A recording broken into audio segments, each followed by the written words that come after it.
You won't believe what they did for fame and money. This video dives into the dark side, sharing stories that'll make your hair stand up and send chills down your spine.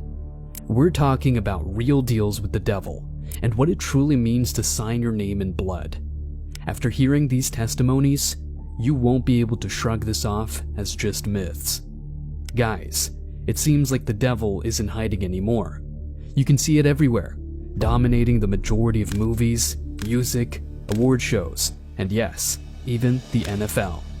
This video might unsettle some of you, especially as it involves many celebrities you admire.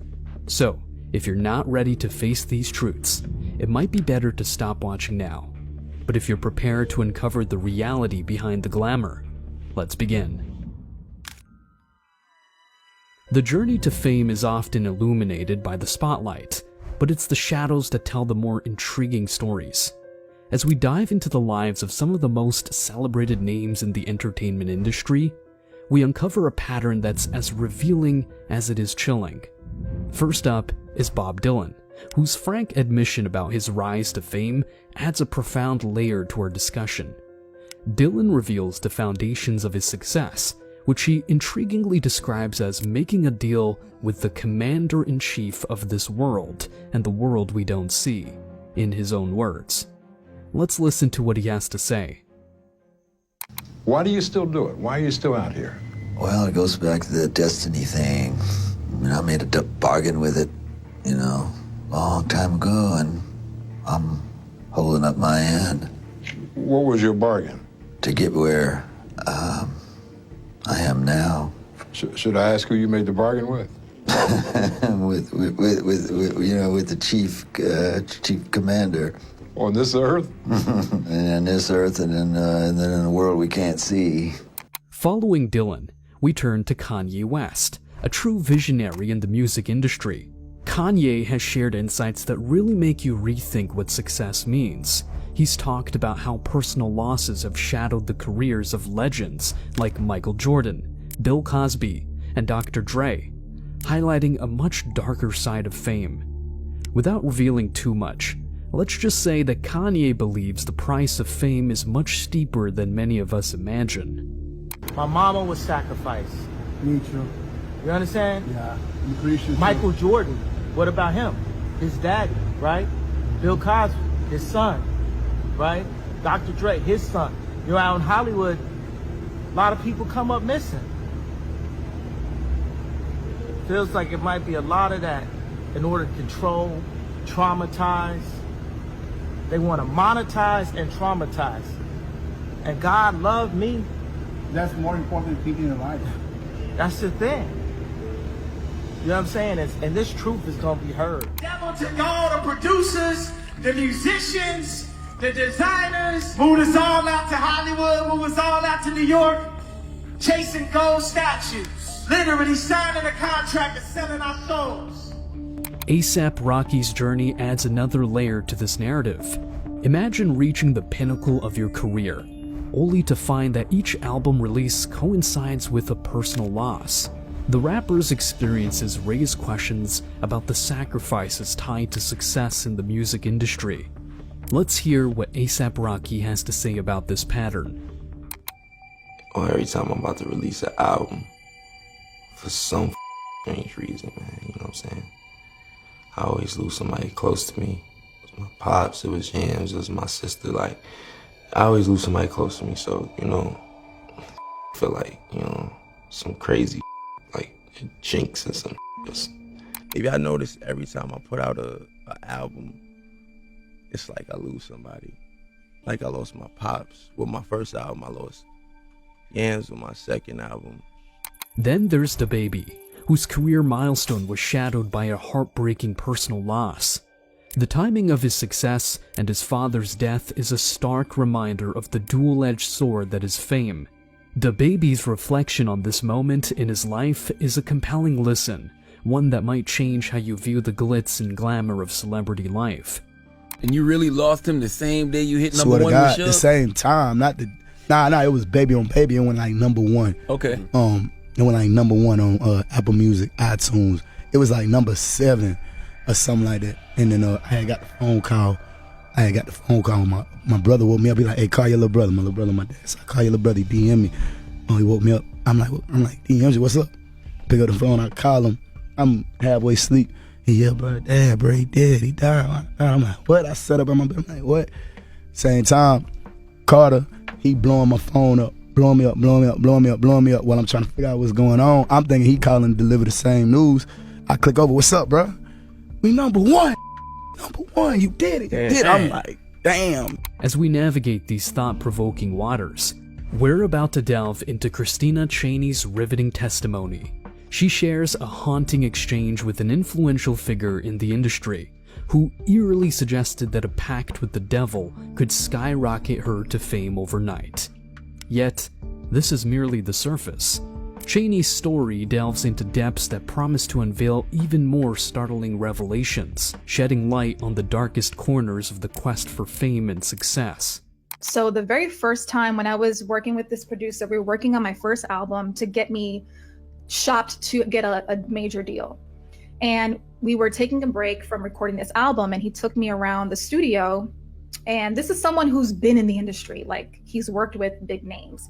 And so he was like, hey, so you know that if you were to sell your soul to the devil, you can have instant fame tomorrow. And when who said that? I really don't want to say his name. Oh, but it was a producer I was working with. Yes, a music producer I was working with. He actually said those words. He actually said those words. And he took me away from like my team. So he had me by myself.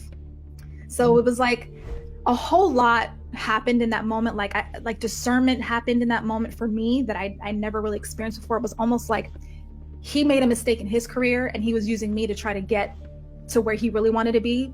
But he didn't want to sell his soul. So he's like, but if you sell your soul, we can go high. And it was like, in that moment, I received all this knowledge and a huge, just, what I can explain was like something fell on me. And I fell to the ground where I could not stand. And I started weeping and crying out to the Lord saying, forgive me, because I wasn't living right. And so when he said that, it was almost like, what have I done? How deep am I in this disobedience place? So I fell on the floor and I started, just crying out and saying, Lord, forgive me. I don't want to do anything without you. Like, the true nature of who I am. Like, I wanted him to forgive me. And after that whole thing, I look up and the man was sitting on the, it's like he fell, I guess, because he was sitting weird and his head was down as I was praying and crying out to God in front of this man. I did not care because the conviction behind his words really hit me. The idea of trading one's soul for a fast track to success transforms from mere metaphor to a chilling reality for some. The seductive lure of immediate fame, wealth, and power can be overwhelming. However, as we've uncovered, this path is fraught with hidden costs, leading us to ponder the true worth of such pursuits. The exchange, immense public attention and personal compromise for fame's fleeting rewards, forces us to consider if it's genuinely worthwhile. Does the real expense of fame, illuminated by those who've tasted its heights, uncover a more disturbing facet of our aspirations and dreams? What do the vast majority of the biggest superstars in the world have in common? Paradoxically, their journey to immense fame and fortune often culminates in profound despair. Numerous artists have conceded that, despite their considerable wealth, influence, and global recognition, the ultimate outcome of their existence has been one of profound unhappiness. Alarmingly, countless individuals have been misled by the falsehood that mimicking the lifestyles of these celebrated figures is the key to achieving joy and satisfaction. A multitude of lives have been squandered in the pursuit of happiness through the accumulation of wealth, fame, dominance, engagement in occult activities, promiscuity, and substance abuse. An examination of many top-tier superstars, athletes, and icons of rock, pop, and hip-hop music reveals a recurring theme. The glamour of fame often masks a reality filled with anguish, obscurity, and despair. Celebrated actor Brad Pitt has openly shared his profound sense of void despite attaining vast wealth and fame, drawing a parallel to the figure of the prodigal son in Jesus' parable of the prodigal son.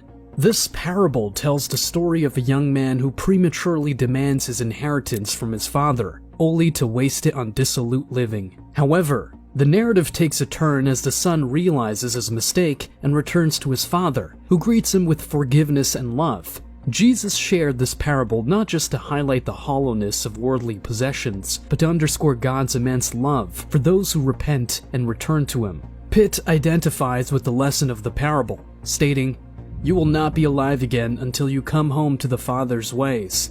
Yet, he also admits, "I never thought past believing." This admission reveals a profound spiritual emptiness within Pitt. He confided in a Rolling Stone interview that the chase for material gains has left him and others feeling void, saying, "Man, I know all these things are supposed to seem important to us. The car, the condo, our version of success. I say toss all this, we gotta find something else. But all I know is that at this point in time, we're heading for a dead end, a numbing of the soul, a complete atrophy of the spiritual being. I don't want that. The emphasis now is on success and personal gain. I'm telling you, that's not it. I am the guy who's got everything. But once you've got everything, then you're just left with yourself." That was Satanism. It's working on good. I made a pact. The movie came out so well. No, but really dealing with, you're told certain things as you grow up, and I'm a big believer in you have to try things on for yourself and really figure out who you are and what works for you.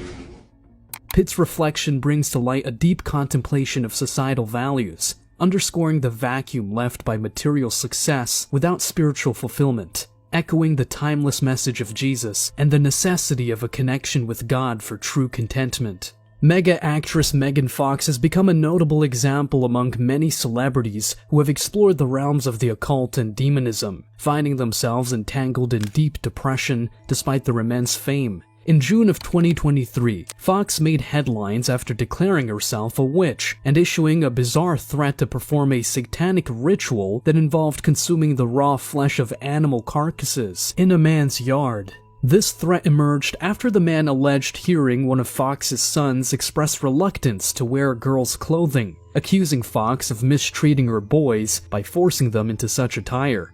The Washington Post has documented Fox's struggles with body dysmorphia and mental health issues, despite her once really bright and sunny and happy disposition. Fox admits to developing manic depression over time. In a conversation with CR Fashion Book, Fox shares insights into her and Machine Gun Kelly's interactions with the spirits.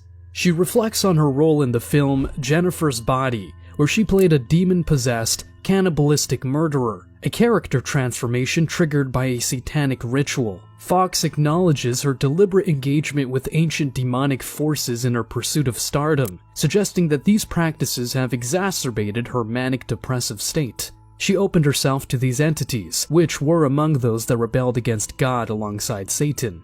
Fox confessed, "But as I got in my early 20s, that hell hath no fury like a woman scorned demon did rise up in me. I did tap into that archetype a few times as well. That's kind of what you see in Jennifer's Body, that sort of nasty streak that can exist if you align yourself with that ancient energy." The late actor and comedian Robin Williams, in a moment of candor before his passing, revealed how he tapped into otherworldly forces for his performances. "Yeah, literally. It's like possession," he described. "All of a sudden, you're in, and because it's in front of a live audience, you just get this energy that starts going." He noted the paradoxical nature of this possession, which once could have led to condemnation but also provided a powerful stage presence. "It's Dr. Jekyll and Mr. Hyde, where you really can become this other force," Williams explained, highlighting why he felt no need to portray villains since he already navigated those boundaries on stage. Unfortunately, Williams' flirtation with these forces was one he could not always control, serving as a poignant reminder of the hidden struggles faced by many. Known for eliciting laughter, Williams himself found little joy in his personal life, resorting to substances like cocaine and alcohol to fill the void within. Despite his beloved role as Mork, his stand-up routines, laced with perverse humor and drug references, painted a starkly different picture. There's a voice, and it's a little quiet voice that goes, jump. It's the same voice. The same voice that goes, just one. There's a voice that goes, jump. And the idea of just one. And for someone who has no tolerance for it, that's not a possibility. To talk about it as caused by something that... Not caused by anything, it's just there. It's just, it's latent, waits. It lays in wait, and for the time when you think, it's fine now, I'm okay. And then beep. And then the next thing you know, it's not okay. Williams, influenced by these dark entities, left a complex legacy, intertwining immense talent with profound inner turmoil. This narrative echoes in the sports world, where numerous athletes confront deep despair and thoughts of despair, despite their outward success. Maybe a lot of people would say, hey man, this is what it is. I reached my goal, my dream, my life is... Me, I thank God. It's got to be more than this. I mean, this can't be what it's all cracked up to be. I mean, I've done it. I'm 27, and what else is there for me? I'd wake up and I think, why did I wake up this morning?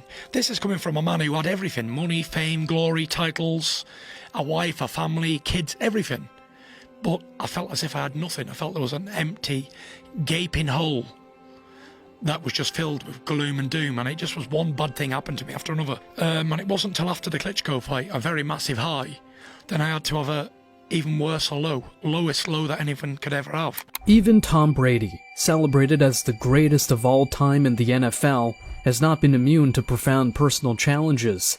CBS highlighted an unusual aspect of Brady's life, noting that the secret of Brady's success was that he married a witch, a playful nod to his former wife, Giselle. This comment was made in a lighter vein, especially after the Patriots' victory over the Rams in Super Bowl 53, when Giselle reportedly reminded Brady of his good fortune in having a witch for a wife.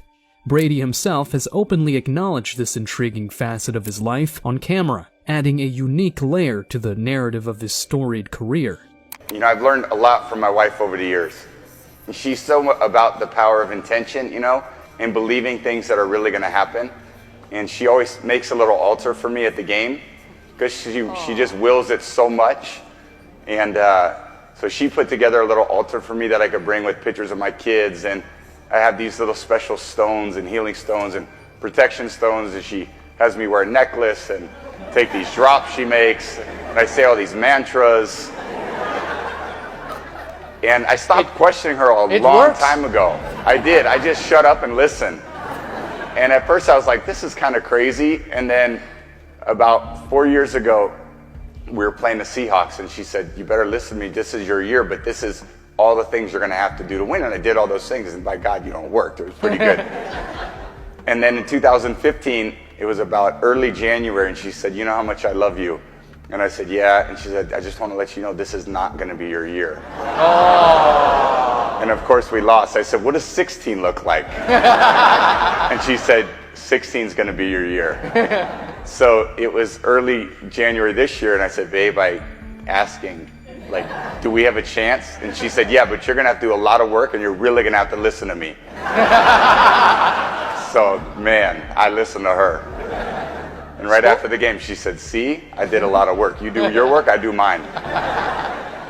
She said, you're lucky you married a witch. I'm just a good witch. A curious observation emerges when examining the lives of those who seemingly possess everything that is often equated with happiness, fame, fortune, and acclaim. Rather than attaining fulfillment, a profound spiritual emptiness prevails. This pattern is not exclusive to renowned actors, actresses, and sport figures. It similarly affects leading personalities in the music industry, including iconic rock, pop, and rap artists.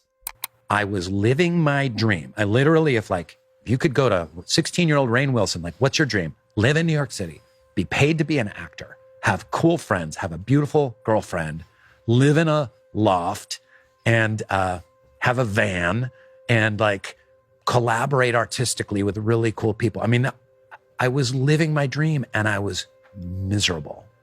I was just like, what the f going on? Like, why am I waking up at 3 a.m. just like staring at the wall? Why am I considering like what? How, this doesn't make any sense. It doesn't make any sense. Like, I'm living my dream. This is what you wanted, asshole. Why are you so ungrateful? And I was deeply, deeply unhappy. If I get this, I'll be happy. If I do this, I'll be happy. Because I felt like I was like, bro, I was like dying. My security and stuff were coming into the room at night to check my pulse. Like, people don't know how serious it got. Like, it was legit crazy scary. I was waking up in the morning and the first thing I was doing is popping pills and smoking a blunt and starting my day.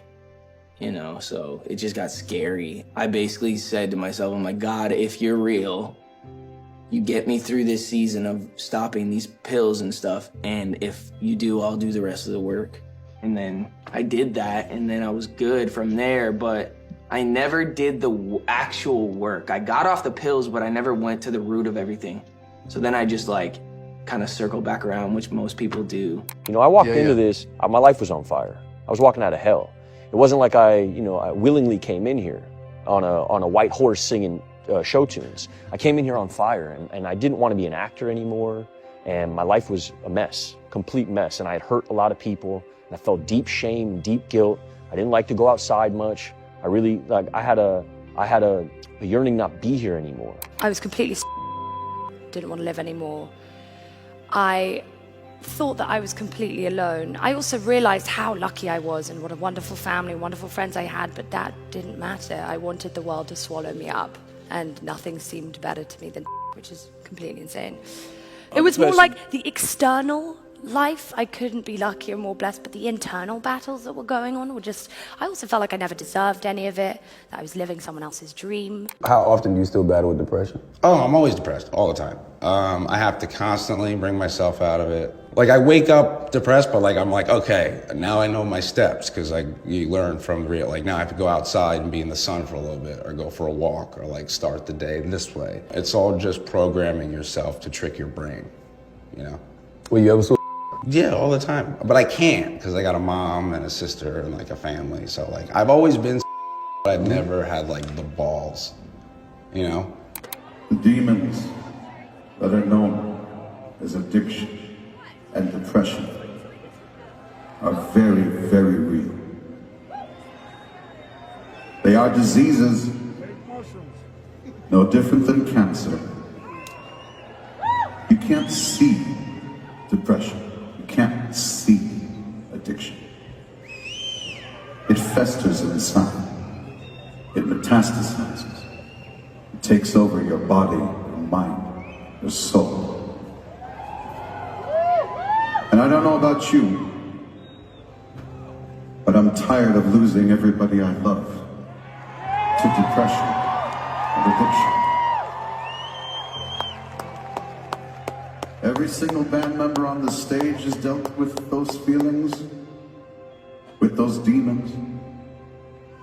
And I miss the friends that we've lost. Miss Chester, Miss Scott, and Miss Chris.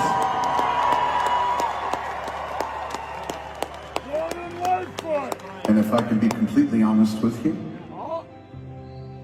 a couple months ago, I almost joined you. Addiction and depression can happen to anyone, ladies and gentlemen. No one is immune from it, no matter how beautiful their life may look from the outside, no matter how blessed they may seem. It's out of our control. Even the iconic Elvis Presley, revered as the king of rock and roll, was not immune to profound internal struggles. He experienced intense depression, anger, and uncontrollable rage. Elvis was deeply involved in the occult, believing he was being guided by a spiritual presence he initially mistook for his deceased brother Aaron. He was convinced these spirits had singled him out to be a messianic figure for a new age, leading others into occult practices. Sadly, Elvis's life ended prematurely at 42 due to a severe heart attack, an event that found him engaging with hardcore pornography and an occult text, sex, and psychic energy. His close associates, the Memphis Mafia, attested to his use of occult forces to sway his audience. Despite his monumental fame, Elvis expressed to Pastor James Hamill, his childhood pastor from the First Assembly of God in Memphis, his profound unhappiness. He confessed, "Pastor, I'm the most miserable young man you've ever seen. I've got all the money I'll ever need to spend. I've got millions of fans. I got friends, but I'm doing what you taught me not to do, and I'm not doing the things you taught me to do."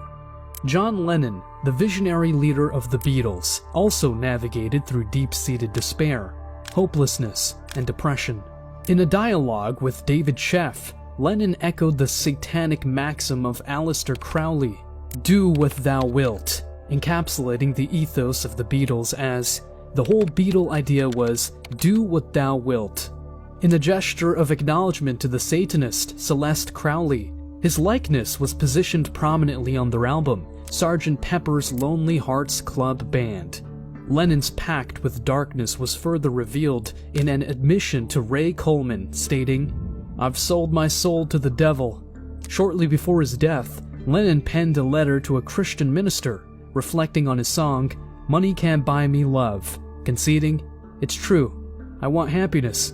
I don't want to keep on with the drugs. I want out of hell." His story, like those of many others, underscores the futility of seeking fulfillment in wealth, drugs, and fame, which failed to fill the profound emptiness within. The tragic fates of these icons reveal a haunting pattern, a surrender to dark forces in exchange for fleeting worldly success, leaving them devoid of true joy and peace.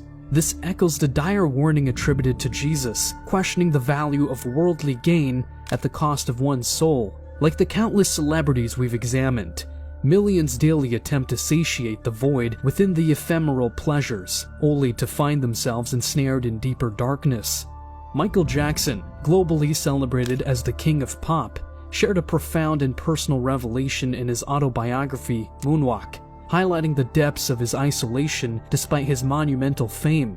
"I'm one of the loneliest people in the world. People think you're lucky, that you have everything. They think you can go anywhere and do anything. But that's not the point." He confessed his loneliness was so intense that he wouldn't wish it on anyone, stating, "I believe I'm one of the loneliest people in the world." Jackson also disclosed his experiences with channeling spirit entities within a mirror-filled room, which he believed inspired his music. He claimed that many of his songs were received during sleep, fearing that a lack of rest might result in these spirits offering their inspiration to Prince instead. Jackson's connection to Elvis Presley, through his marriage to Presley's daughter Lisa Marie, highlighted a poignant awareness of the potential for self-destruction, remarking, "The way Elvis destroyed himself interests me because I don't ever want to walk those grounds myself."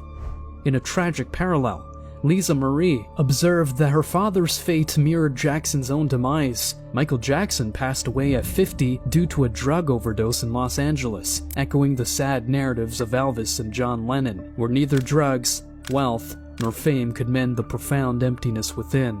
But money is the root of all evil, as you know. The love of money is the root of all evil. Madonna, the iconic female artist whose career spanned decades, despite achieving unparalleled global fame, has confronted severe depression throughout her life. Known for her engagement with occult practices, including the mystical Kabbalah, Madonna has openly associated her use of crucifixes with sexual perversion, controversially stating, "Crucifixes are sexy because there's a naked man on them."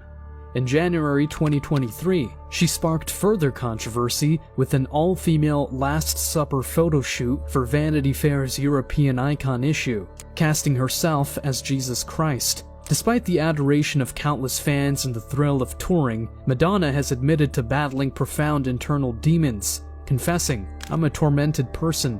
I have a lot of demons inside of me." These confessions from some of the world's most iconic figures underscore a common theme of deep-seated loneliness and the unfulfilled quest for happiness through fame and material success, revealing a stark contrast between public perception and private reality. Kurt Cobain, the iconic frontman of Nirvana, which is celebrated as the pinnacle of grunge music, harbored a deep fascination with Anton LaVey, the notorious founder of the Church of Satan and author of the Satanic Bible.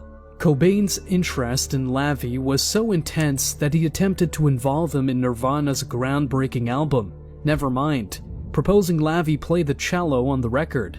This obsession offers a glimpse into the possible origins of Cobain's musical genius, characterized by his ability to craft irresistibly seductive melodies that seem to emerge from a place beyond his own understanding, as if he stumbled on melodies by means he himself didn't fully understand. Despite his monumental fame, Cobain grappled with profound emptiness, drug addiction, and chronic depression. His life came to a tragic end when he took his own life with a shotgun, a demise that hinted at a feeling of abandonment by the very demonic influences that once fueled his creativity. The author of Cobain's biography suggests that Cobain felt deserted by his muse, metaphorically stating his muse had flown south. In his side note, Cobain expressed a transformation into a miserable self-destructive death rocker and articulated a growing disdain for humanity, wishing death upon nearly everyone, with very few exceptions. Cobain's mother, Wendy O'Connor, mournfully remarked that her son had gone and joined that stupid club, a reference to the infamous 27 Club, a group of influential musicians who all died at the age of 27, including Brian Jones, Jimi Hendrix, Janis Joplin, and Jim Morrison.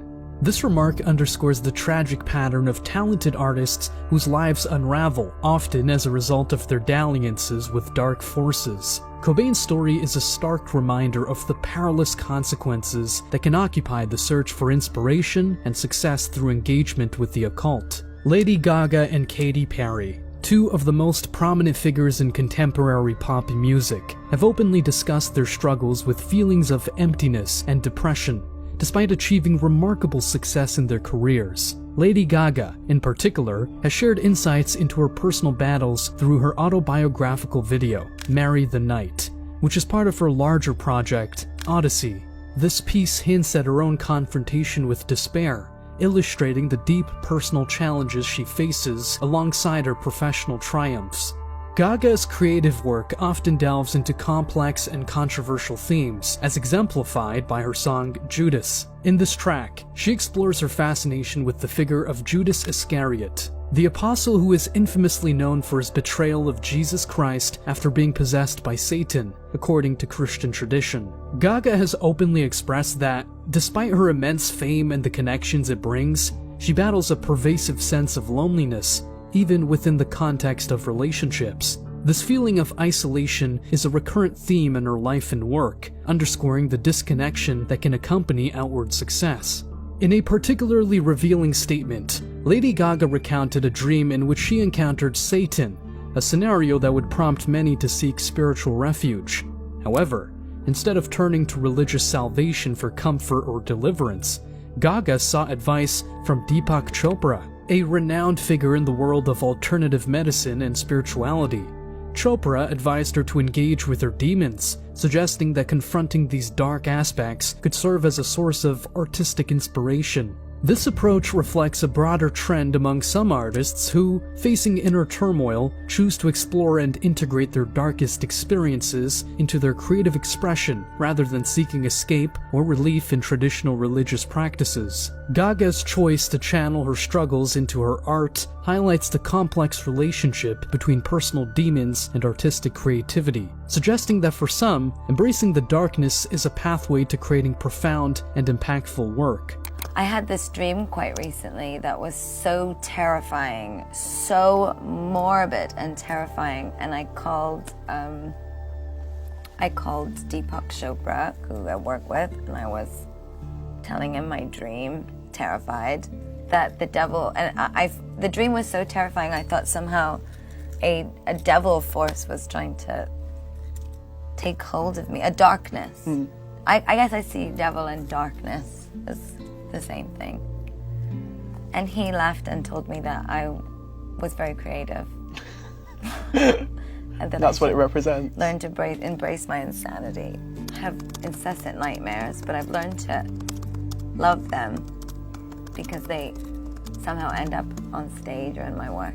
Katy Perry, who initially aimed to make a career as a Christian artist, openly admitted that she couldn't achieve success in that genre and ended up selling her soul to the devil for her pop career. The statement metaphorically expresses how she compromised her initial goals and values to attain fame and success in the mainstream music industry. Yeah, I mean, I released a gospel record when I was 15 because I grew up in, a household where all I ever did was listen to gospel music, and my parents are both traveling ministers, and so that was kind of like my first introduction to music, and it was kind of like, that's all I ever knew. That was my life, my faith, my church, my church friends and things like that. So I kind of sang about, what was going on in my life at 15, and that's how I got introduced to the music industry, is through gospel music. And then it didn't work out. Like, it was quite a little blip on the radar. I think the label went bankrupt or what have you, and because I swear I wanted to be like the Amy Grant of music, but it didn't work out, and so I sold my soul to the devil. Since selling out to Satan, Katy Perry has periodically struggled with depression and thoughts of I so badly want to be Catherine Hudson that I don't even want to look like Katy Perry anymore sometimes. I really want to be my authentic self, like 100%. I'm ashamed. Because of course Katy Perry's so strong. I feel ashamed that I would even have those thoughts, I'd feel that low or that depressed. Comedian and actor Russell Brand, who ended his marriage with Katy Perry after just a year, recognized that a life dedicated to hedonism and consumerism left him feeling void and spiritually depleted. Once we put our satisfaction beyond our individual needs, we are no longer malleable by the pre-existing system. The system requires us to be as selfish little consumerist pods. Once we go, I ain't bothered about that, it's easier for me because I've been famous now, I know that's boring. I've been rich now, I know that's boring. I fuck loads of people now, I know that's boring. I took loads of drugs now, no, that's boring. So all that's left is spiritual enlightenment. Numerous people yearn for joy, peace, and fulfillment. Yet these feelings continue to elude them throughout their lives. As observed, even those deemed most successful by worldly standards confess to feeling a profound emptiness. The pressing question remains whether we will heed the lessons of those who have preceded us, understanding that life's essence extends beyond wealth, renown, aesthetic appeal, sexual encounters, substance abuse, and authority. Will we recognize the futility of pursuing paths that lead nowhere? Or worse, into deeper despair? Shia LaBeouf, celebrated for his role in the hit Transformers series and achieving unparalleled box office success for his generation, echoed this sentiment of emptiness and confusion, a sentiment shared by numerous other celebrities. He commented, "The good actors are all troubled. They're all grappling with pain. This profession attracts the disillusioned and the heartbroken." LaBeouf openly shared, "At times, I find myself living a life devoid of meaning, and it terrifies me. This vast insecurity within me, it feels like a void only God can fill. If only I had the answers, I'd address it immediately. I'm clueless about everything. Why am I battling alcoholism? I have no idea. What's the purpose of life? I'm just as lost." With the multitude of stars admitting their engagement in satanic and occult activities in the pursuit of wealth and fame, seemingly at the cost of their very souls, one must ponder the solution. Shia LaBeouf later expressed finding peace in his soul through embracing Jesus Christ. Russell Brand has voiced the sentiment that humanity is in search of fulfillment in avenues that ultimately render them hollow. Brand further stated, "It seems we've been deceived into denying God's existence. I personally believe that Christ's teachings have never been more pertinent. For personalities like Deion Sanders and countless others, the singular and definitive resolution lies in a relationship with Jesus Christ, the Lord and Savior." How did you come to know Christ? How did I come? Tell me that moment. Hell. I was kissing hell. I was making love to hell. I was adopted by hell. I was going through hell at the height of everything, winning Super Bowls, playing in World Series, doing my thing, but had no peace, no joy. Didn't feel like no one loved me but my kids. They're the only thing that I felt like was real and authentic and loved me because they're the only one who knew me. You could sleep in the bed with 2 and 3 women and nobody's satisfied. You got 100 suits, you can't cover up the pain. You got 300, 400, 500 pairs of shoes, you can't take a step in the right direction. You got 9 to 10 cars in the driveway, you ain't going nowhere. You got a 15,000 square foot house, but you ain't got a home. So now you just crying out. You're crying out for help. And you began to be. If you're there, what's the word of hope that changes that? The word of hope is sooner or later, you're going to have to surrender.